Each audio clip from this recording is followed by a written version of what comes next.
This is the data of the departure of the children of the Earth, those first portions of humanity who ventured into the unknown. This mass exodus occurred in the so-called Age of Drive, when several massive waves of exploration left the solar system in search of conquest, knowledge, honor, and space. At the dawn of this renewed era, humanity created new songs. The sounds of the information age were rescued and combined with new rhythms. They were sounds of hope.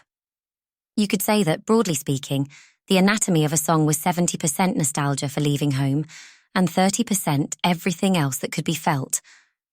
Then came the first wave, and with it the original songs, cries that were sung in the throats of the first brave people, and where each note was inscribed, welded under pressure in their mouths, bones and DNA, and in that of the subsequent generations.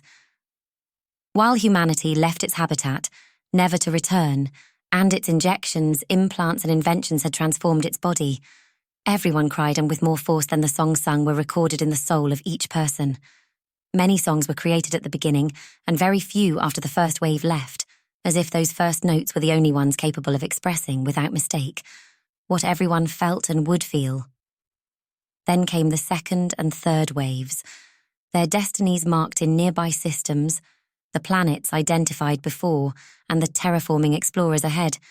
It was that the Earth, now a little further from the brink of death, saw its children leave. Those two waves were certainly the biggest and loudest, but not the happiest. Then it was the turn of the fourth and fifth waves. These were definitely a bit happier than the previous three. They sang, out of habit, the same primordial songs, and finally, after a long time, new ones were sung, and they called them the sagacious, which were happy and both mocking, talking about how quickly and easily they would overcome adversities to reunite with his brothers in the cosmos. There were even some who made fun of those who stayed. And finally, the sixth wave, the planet by then felt emptier, and nostalgia hit hard again in the hearts of the terrestrials. The old songs were sung, but with more nostalgia, and great shows were added. Although now almost no one remembers that great events and semi-eternal parties were celebrated upon its departure, even at times forgetting part of his perceived nostalgia. A few years after its departure, when the song stopped, it seemed that no Earthlinger was thinking about leaving. There was space and enough resources for a stable population.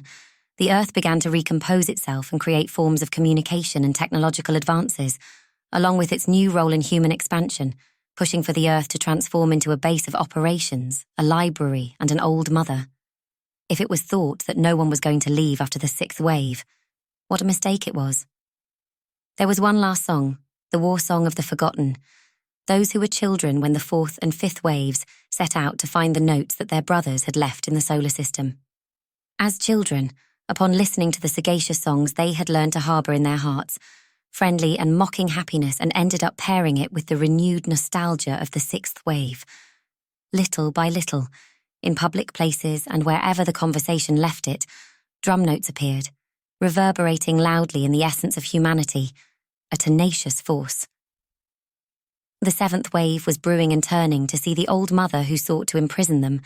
She renounced her pacifism and her ties of veiled words to her previous children. The tender Mother Earth then gave them the grace of her displeasure and directed them to the ships that would take them to the universe. Thus set out the seventh wave, those who will not endure insinuated humiliation, continually eroding the obstacles of the opposing bodies. And in meticulous exploration, they will wander until they can find the place from where their song reaches the eternal equally. They called themselves the Great Souls, and there is no enigma in them. Their true reason was to live as they lived in the beginning and how they will live in the end.